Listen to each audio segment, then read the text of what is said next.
ঘোর সংকটে জড়ালো বিক্রি করবে না এই তিন জিনিস জানুন এখনই। ব্যক্তির কর্মই তার ভাগ্য নির্ধারণ করে থাকে।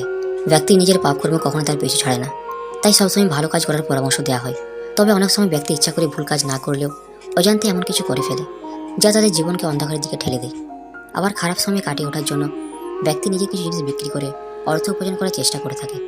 অনেকে ক্রমশ তাকে নিজের পেশায় পরিণত করে। তবে বিষ্ণুপুরাণ অনুযায়ী এমন কিছু জিনিস আছে যা কখনো বিক্রি করতে নেই। ঘোর সংকটে পড়লে কোন কোন জিনিস বিক্রি করবেন না তা জেনে নিন এখানে। 1. গরুর দুধ। হিন্দু ধর্মে গরুকে মাতৃরূপে পুজো করা হয়, তাই গরুর দুধ বিক্রি করাকে ভালো কর্ম মনে করা হয় না। বিষ্ণু পুরাণ অনুযায়ী গরুর দুধ শুধুমাত্র তার বাছুরের জন্য। মুনাফা লাভের জন্য গরুর দুধ বিক্রি করলে ব্যক্তি পাপের অংশীদার হয়ে থাকে। তবে বর্তমানে অনেকে দুধের ব্যবসা করে থাকেন।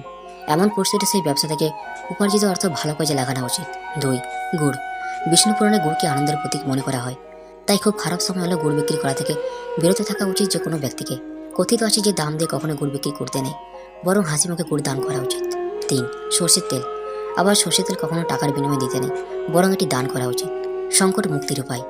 খারাপ সময় হলে উপরোক্ত তিনটি জিনিস বিক্রি না করে সমস্যা মুক্তির জন্য কিছু উপায় করতে পারেন। প্রতিদিন সকালে সন্ধ্যেবেলা কর্পূর জ্বালাবেন। আবার রাতে ঘুমানোর আগে কর্পূর জ্বালালেও লাভবান হবেন। আবার কর্পূর বাস্তুদোষ দূর করতে সহায়ক। এর ফলে একই করে সমস্ত সংকট দূর হবে। প্রতিদিন বিশেষত মঙ্গলবার ও শনিবার হনুমান চালিসা পাঠ করা উচিত। এর ফলে সংকটমোচন বজরংবলী সমস্ত সমস্যার সমাধান করবেন।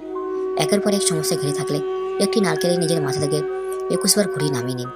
তারপর দেবস্থানে গিয়ে সেই নারকেল জ্বালিয়ে দিন। মঙ্গলবার বা শনিবার উপায় করা উচিত। তো বন্ধুরা, ভিডিওটি যদি ভালো লাগে থাকে তাহলে লাইক করবেন, শেয়ার করবেন এবং চ্যানেলটিকে অবশ্যই সাবস্ক্রাইব করবেন। ধন্যবাদ।